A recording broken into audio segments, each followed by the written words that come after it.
Ada banyak hal yang mungkin tak terduga di luar yang direncanakan, yang kita rasakan, kita alami bersama.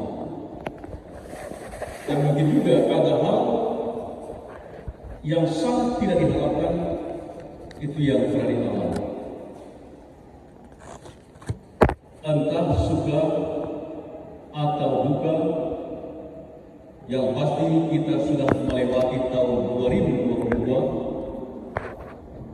Entah siap atau tidak siap, yang pasti hari ini kita sudah ada di hari pertama 2023. Dalam rangka pemahaman firman Tuhan kali ini, saya mulai sedikit dari bagian penghujung yang terkait dengan pesan-pesan Natal kita di tahun 2023 yang lalu,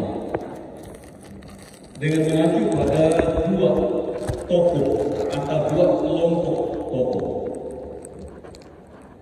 Pertama ialah dia yang sempat merancangkan hal yang jahat tapi gagal, yakni Raja Herodes.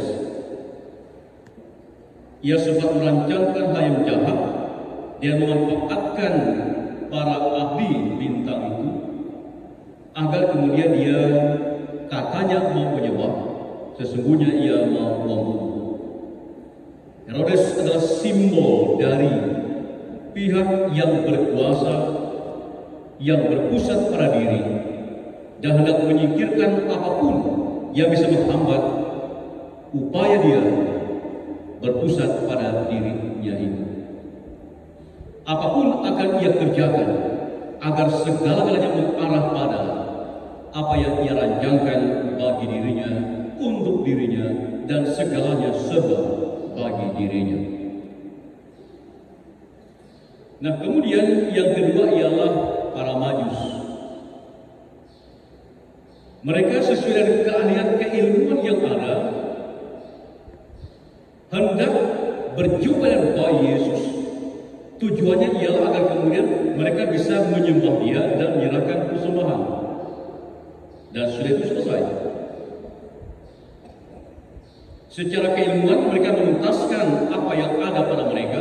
Mereka mendapatkan penglihatan dalam bentuk bintang itu. Sekaligus ada pesan di bintang itu. Dan bila sudah tuntas mereka berjumpa, selesailah apa yang mereka kerjakan. Tetapi kemudian ada yang berubah.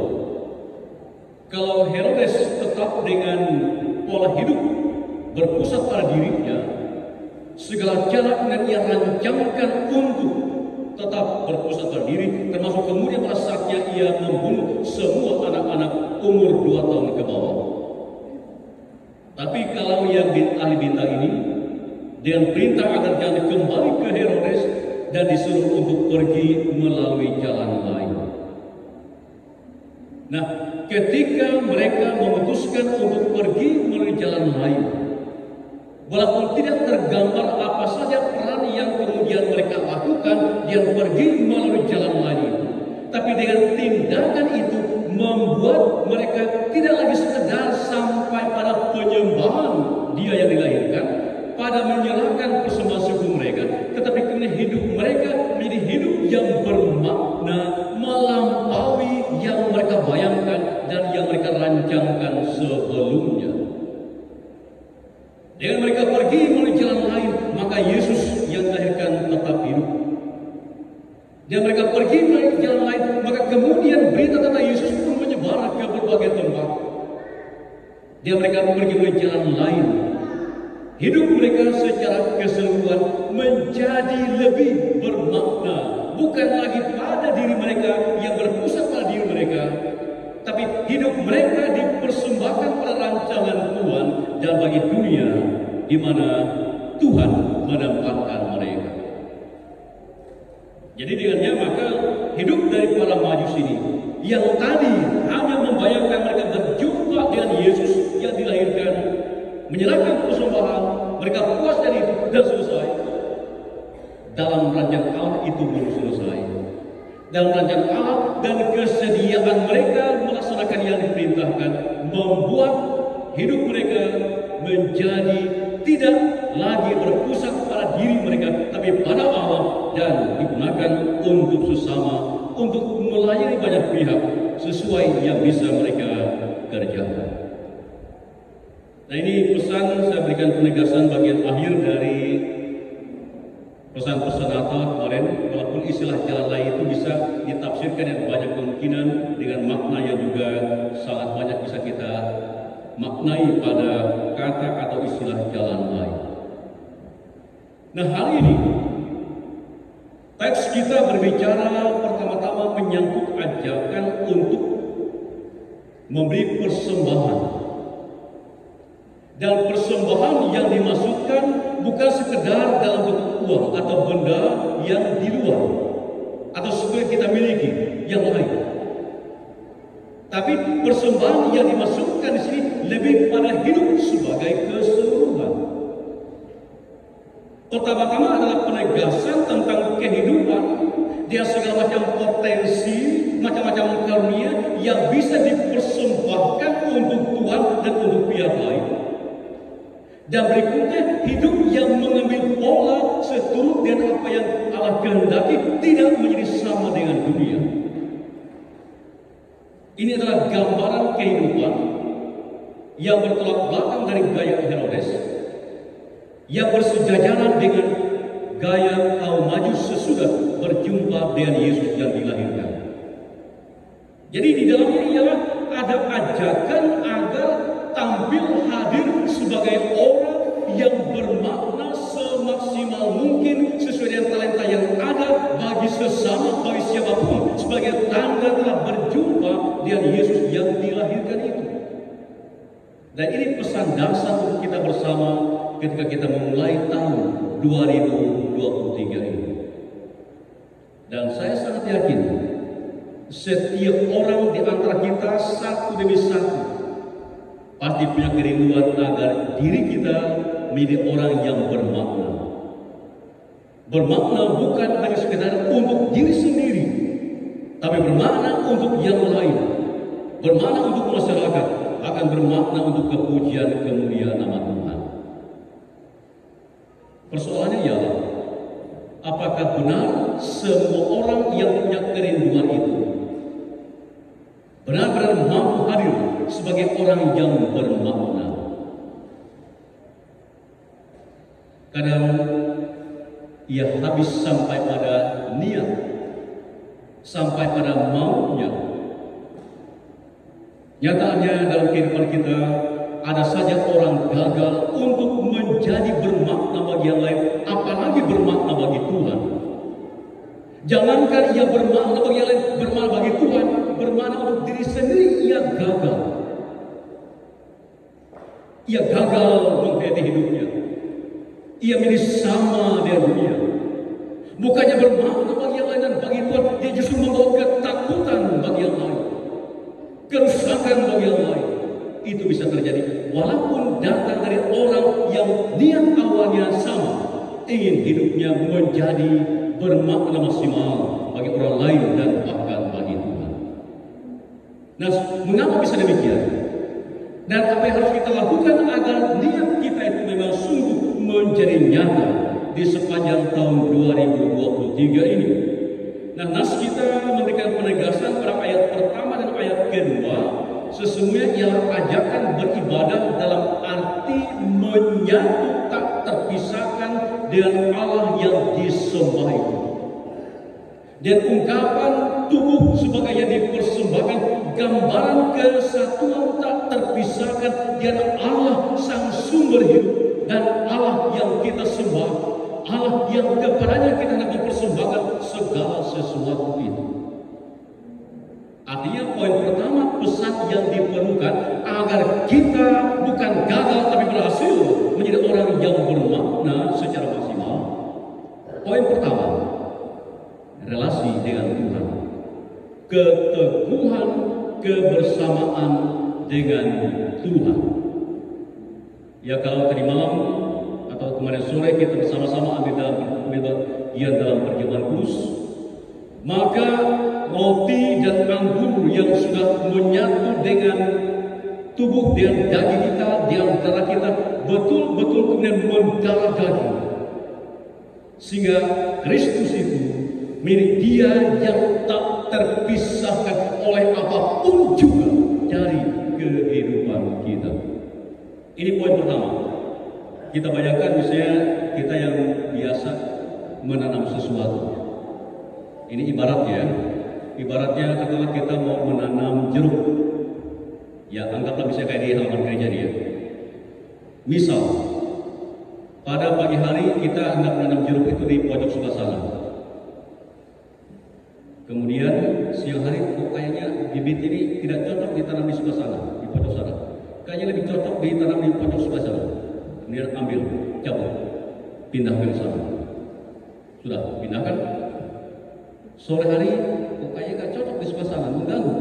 Lebih cocok dia dipindahkan, ditanam di belakang sebelah sini. Oke, cabut lagi bibit tadi, pindahkan ke belakang sini. Tidur, besok pagi bangun, lihat dia di belakang.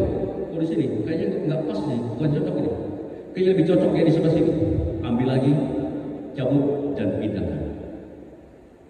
Pertanyaannya ialah, apa yang paling mungkin dengan bibit jeruk tadi? Apakah ia akan tumbuh berbuah lebat, ataukah dia layu dan mati? Pagi di sana, pindah, siang sana, pindah, sore ke sini, besok pagi pindah ke sini, mungkin berikutnya pindah lagi. Ia tidak bertahan menetap, berakar kuat menetap. Agaknya yang paling mungkin terjadi ialah bibit itu akan layu dan mati. Itu yang paling mungkin. Nah, kalau ia berada pada satu tempat, akarnya masuk, dia akan menyerap sari-sari makanan dan seterusnya, maka pasti ia akan bertumbuh dan pasti ia akan berbuah sesuai yang diharapkan. Apa syaratnya? Ia melekat, ia berakar kuat, ia tak terjauh, ia tak tergeser, ia tidak gampang terpindah-pindah dari tempatnya. Itulah dasar penting agar kemudian ia bertumbuh dan berbuah. Hal yang sama dia hidup percaya kita kepada Tuhan, agar pada saat nanti kita menjadi orang yang bisa bermakna maksimal, bahkan lebih dan lebih lagi. Poin dasar pertama-tama ialah keteguhan kita untuk melekat erat, tak terpisahkan, tak terpindahkan oleh apapun juga dari Dia, Kristus Sang Juru Selamat itu, yang sudah menyatu dengan tubuh dan darah kita itu. Itu poin pertama. Nah, poin berikutnya dari kita ini ialah adalah gambaran tentang penggunaan akal budi dan pertimbangan-pertimbangan agar kita bisa membedakan mana yang sesuai kehendak Allah, mana yang tidak, mana yang membahayakan, mana yang tidak, mana yang menghantar pada keadaan baik, mana yang tidak. Untuk poin ini kita ingat salah satu dari unsur mengasihi itu ialah menggunakan akal budi. Kasihilah Tuhan Allahmu di segenap hatimu, segenap jiwamu, dan segenap akal budi. Di dalamnya ada penggunaan akal budi, ada penggunaan kecerdasan, ada penggunaan rasio. Nah, sebagai contoh mudah untuk ini, saya diingatkan kepada pengalaman kita ketika baru masa-masa COVID. Kami sekeluarga termasuk yang kena COVID semua, walaupun waktu berbeda. Saya bersama istri sempat 14 hari di rumah sakit.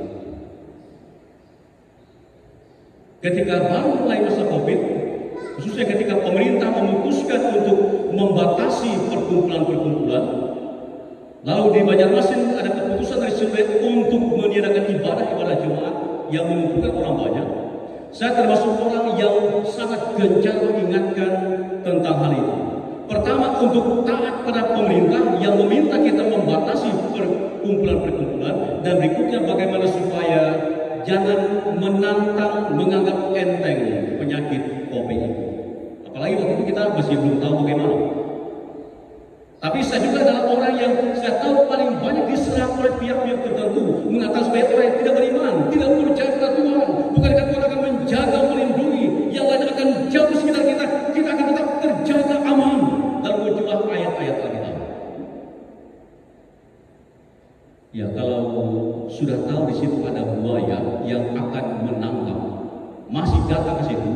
ininya nggak jalan. Kalau namanya buaya pasti dia akan menerkam. Kalau situ kita sudah tahu jelas-jelas ada bahaya yang akan bisa mematikan kita. Kalau kita masuk sana, dia mengatakan dalam Tuhan sangat mati. Makanya Alkitab menegaskan dan banyak bagian-bagian ayat, dan poin utama dalam kasih di antaranya adalah gunakan akal budi, gunakan kecerdasan.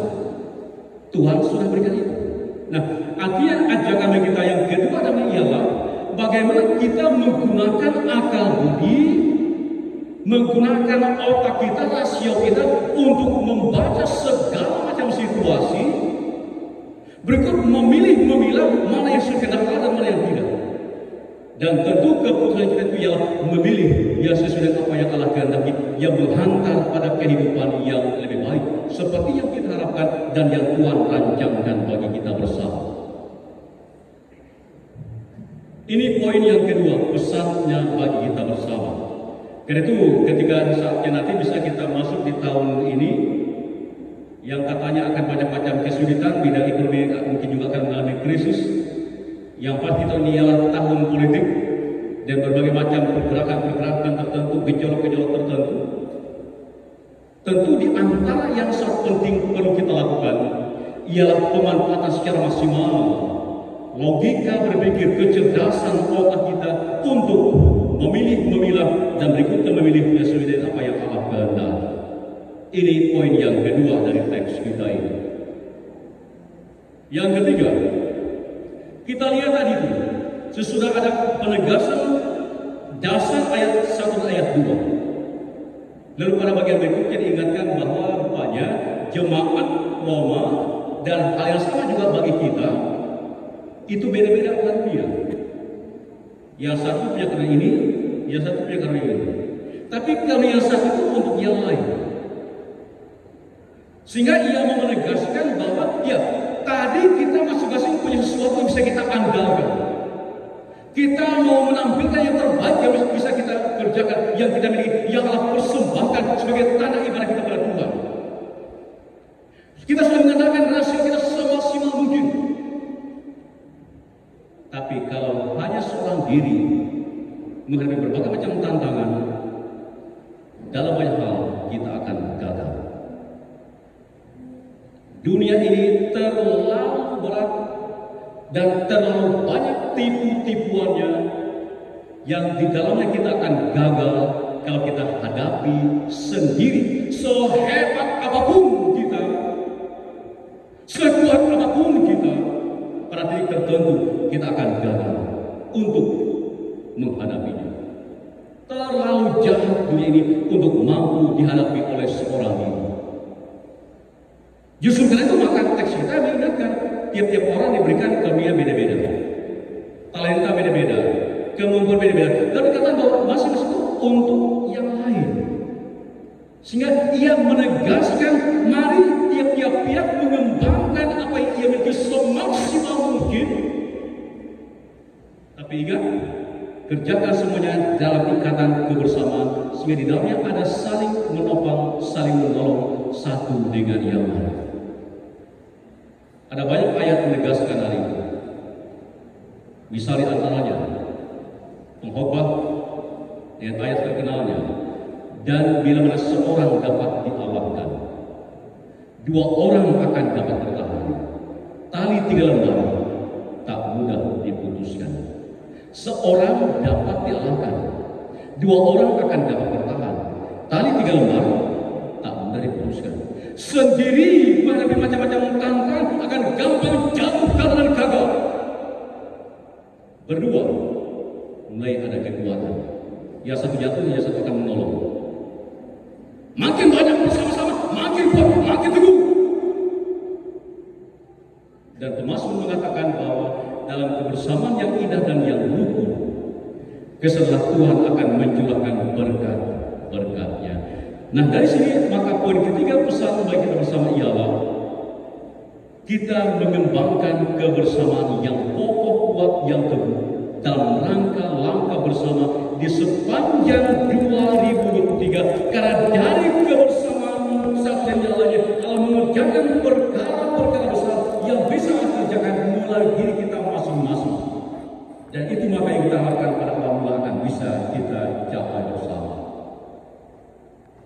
Sehingga kalau sampai saat ini masih ada saatnya terjadi sesuatu yang perselisihan, pertentangan dan macam-macam hal yang menggambarkan kurang apa, ia perlu segera dibenarkan, sehingga akan terjadi kebersamaan. Karena dari dalamnya ada kekuatan yang tak terpatahkan oleh dunia.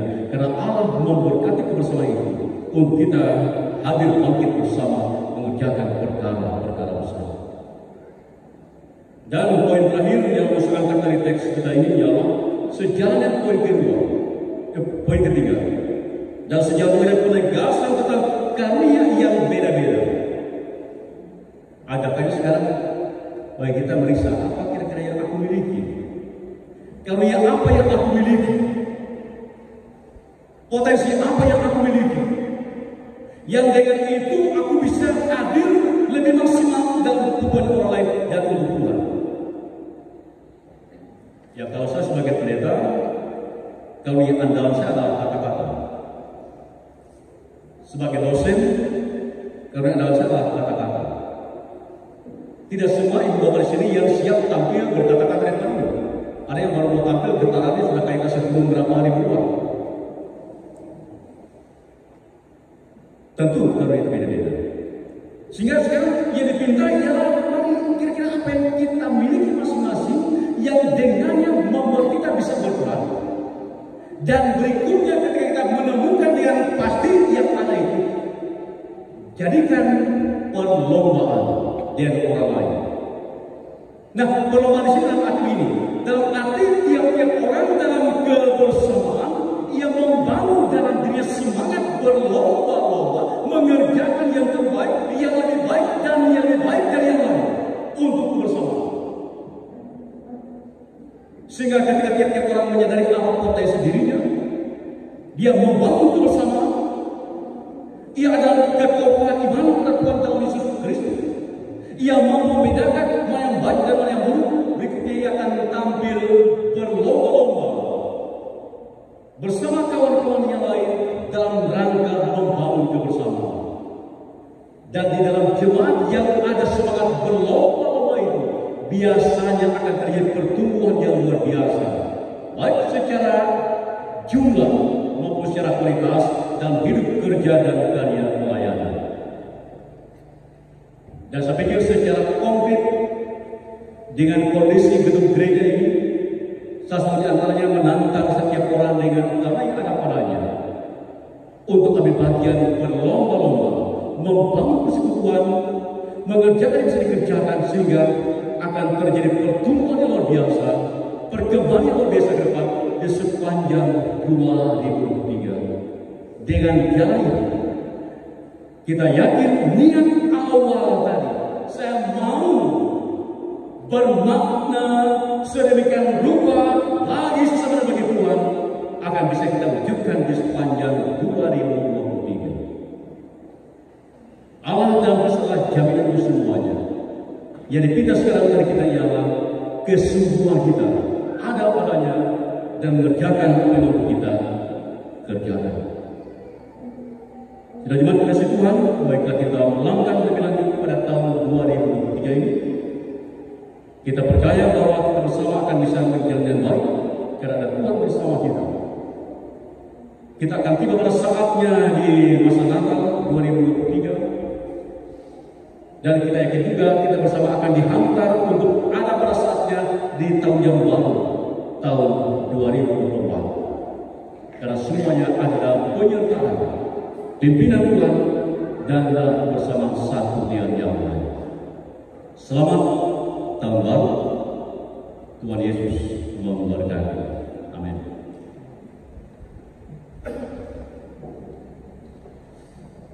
Mari kita masuk dalam doa, dan nanti pada bagian-bagian agak akhir saya berikan waktu hening sejenak untuk masing-masing berdoa dalam hatinya, untuk diri sendiri, untuk keluarganya. Lalu di bagian penghujungnya kita akan tutup bersama dengan doa Bapa Kami.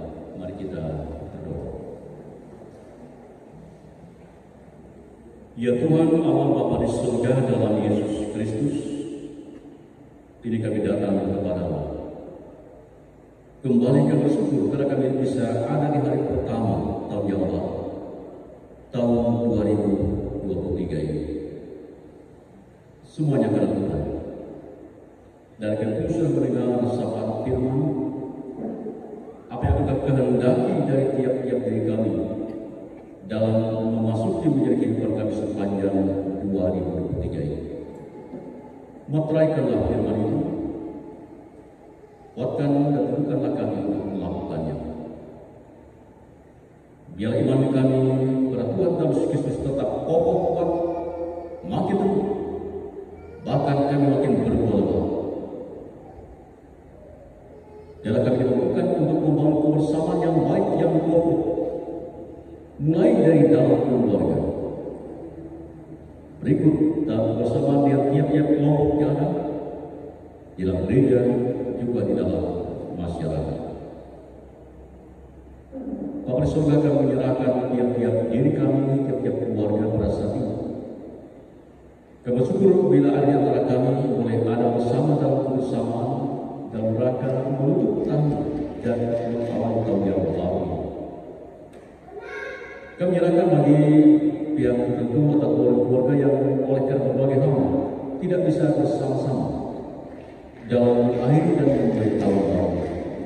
Biar mereka juga tetap dalam sukacita yang datang dari Tuhan.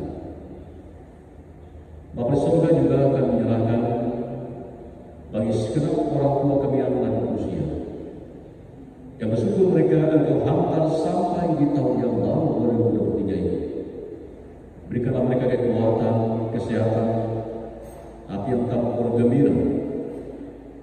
Dan tentulah harapan kami ya Allah, kalau hari ini mereka ada tahun yang baru tahun 2023, Tuhan hantar mereka untuk mampu sampai saatnya nanti tiba di tahun yang baru lagi, tahun 2024. Berkati mereka semua Tuhan dari kekuatan, semangat dan kesehatan yang daripada. Kami menyerahkan bagi orang tua dan pihak-pihak yang sudah bekerja. Berkati hidup dan pekerjaan kami ya Tuhan. Biarlah hidup dan kerja kami berhasil. Sekiranya kami bukan mencukupkan apa yang menjadi keperluan kami, kebutuhan keluarga, bahkan lebih dari itu, memungkinkan kami untuk berbagi bekal dengan banyak pihak dan orang lain sebagai tanda syukur kami kepada Tuhan. Kami menyerahkan bagi segenap anak-anak kami ke dalam perang pengasihan yang dalam pertumbuhan agar bertumbuh dan baik tanpa Allah, yang pada masa pendidikan ini merupakan bagian dari masa peralihan yang akan mereka tempuh, baik untuk mereka kelas ataupun kelulusan tingkat pendidikan mereka. Biarlah segenap anak kami berikan kekuatan, kesehatan, kesungguhan dan semangat dalam mereka belajar. Dan biarlah dalam keluarga saling berpadu, saling menolong, sehingga segenap anak-anak kami akan berhasil menuntaskan tahap pendidikan mereka saat ini untuk meningkat pada jenjang berikutnya dengan nilai yang membanggakan, yang menyukacitakan. Bagi anak-anak kami yang dalam pencarian akan identitas diri, bagi anak kami yang dalam pencarian akan pasangan ini, kami serahkan mereka ke dalam tahap pengasihan. Engkau mendampingi mereka, dan kami percaya bahwa Engkau merancangkan hal yang baik, yang tepat pada waktunya. Tuhan merancangkan yang terbaik bagi segala anak-anak yang berharap dan yang mengandalkan Tuhan. Bapa di surga, kami juga menyerahkan segala pihak yang berbagian dalam kegiatan pelayanan gereja, para pendeta, penatua, diakon, pengurus kategori, semua aktivis gereja, panitia-panitia. Berkati kami semua Tuhan. Berkati keluarga kami untuk saling mendukung satu yang lainnya. Dan biarlah kami sebagai orang yang berbagian dalam karya-karya tertentu berlomba-lomba mempersembahkan yang terbaik yang bisa kami kerjakan, sehingga terjadi perlombaan untuk mempersembahkan yang terbaik dalam membangun jemaat Tuhan dan memuliakan nama. Bapak kami juga menyerahkan kehidupan bangsa dan negara kami. Kami menyerahkan pemerintah ke dalam tahap pengasihan Tuhan, khususnya untuk Bali Timur, bagi anak Tuhan yang berbagian dalam penyelenggaraan wilayah ini, dari Bupati dan seterusnya, Kami serahkan mereka semua ke dalam pengasihan Tuhan. Engkau berikan mereka kekuatan kesehatan, sehingga segera anak-anak Tuhan yang dipanggil dalam penyelenggaraan pemerintah daerah ini dimampukan hadir sebagai hamba-hamba yang baik dan setia untuk membawa kesejahteraan bagi semua. Kami rindu juga agar ada damai sejahtera yang hadir dalam hubungan kami dengan orang lain, antara suku, antara agama, dan antara apapun yang berbeda-beda. Biar Engkau dalam damai hadir, sehingga damai nyata hadir di tempat di mana kami ada. Ya Bapa di surga, juga masing-masing kami sebagai pribadi punya kerinduan, harapan, punya cita-cita dan keinginan yang hendak kami gapai di sepanjang tahun 2023 ini. Saat ini kami menyerahkan semua ke dalam pengasihan. Kami yang dalam sukacita oleh berbagai hal, oleh karena orang tahu baik kelahiran perkawinan dan keberkati, agar semuanya punya pujian bagi nama Tuhan. Sekiranya dia ada antara kami yang berada sakit dan lemah, dan Kau berkati kami, berkati upaya pemulihan, agar kami diberikan kekuatan dan disehatkan kembali. Mungkin juga ada yang kami yang dalam pergumulan, dalam kekecewaan, entah yang oleh pihak lain atau punya yang tersembunyi dalam hati kami. Tolong kami untuk mampu menghadapi dan mengatasinya. Dan beri Tuhan inilah kami ungkapkan kerinduan, harapan, niat kami yang hendak kami alami, kami gapai sepanjang tahun 2003 ini, yang kami ungkapkan dalam seling sejenak dari hati kami yang paling dalam.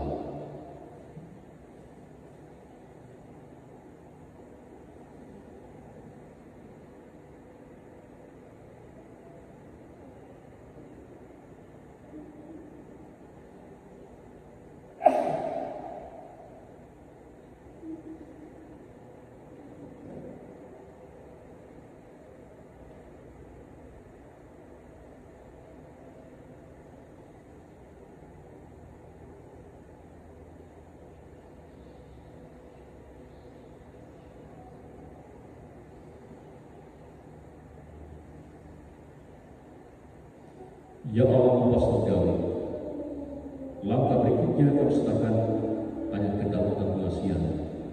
Engkau bersama kami, karena kami menyerahkan seluruh hidup kami hanya ke dalam kasih dalam Yesus Kristus yang mengajar kami berdoa. Bapa kami yang di surga, dikuduskanlah nama-Mu, datanglah kerajaan, jadilah kehendak-Mu di bumi seperti di surga. Berikanlah kami pada hari ini makanan kami yang secukupnya, dan ampunikan kesalahan kami, seperti kami juga mengampuni orang yang bersalah kepada kami. Dan janganlah bawa kami ke dalam pencobaan, tetapi lepaskanlah kami daripada yang jahat. Karena Engkau punya kerajaan, kuasa dan kemuliaan sampai selama-lamanya. Amin.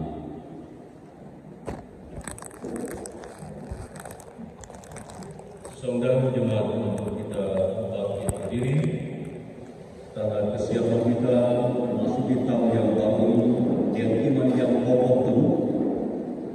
Mari kita bersama-sama yang sudah percaya sudah sempat mengikrarkan pengakuan iman Kristen kita seturut dengan pengakuan iman rasuli.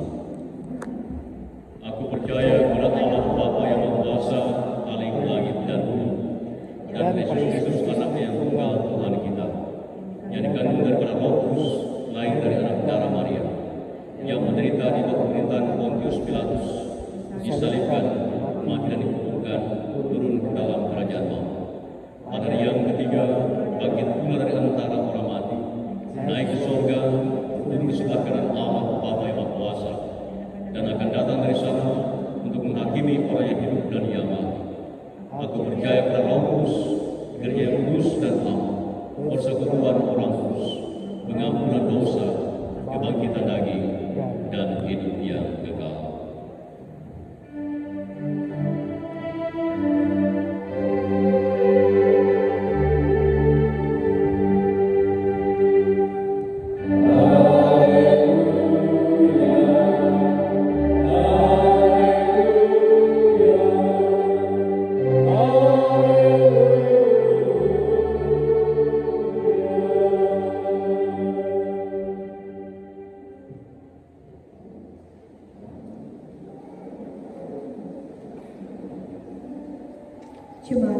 sekarang ada kesempatan bagi kita untuk menyerahkan persembahan syukur kita.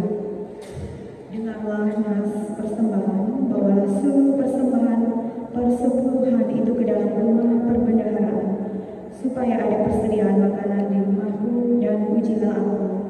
Firman Tuhan semesta alam, apakah aku tidak membukakan bagimu tingkap-tingkap langit dan mencurahkan berkat kepadamu sampai berkelimpahan.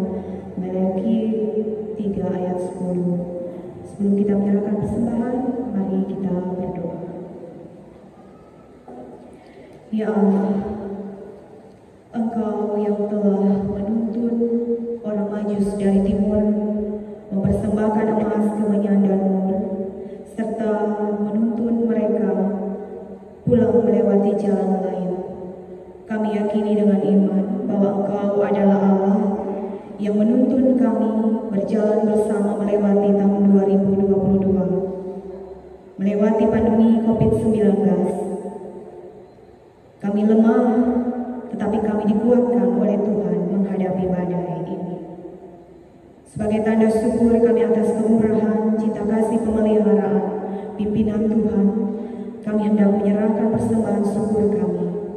Tuhan berkenan memberkati persembahan syukur kami agar boleh dipakai untuk pekerjaan Tuhan di tengah dunia ini.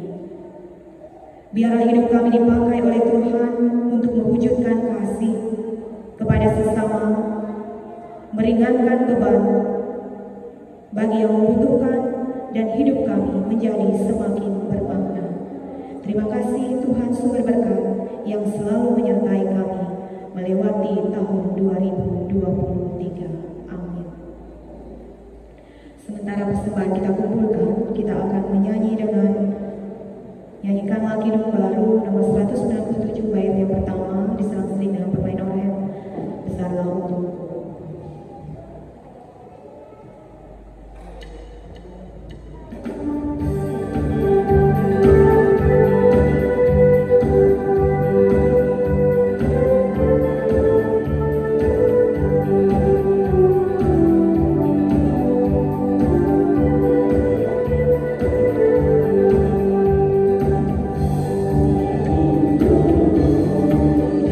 Jika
Sundang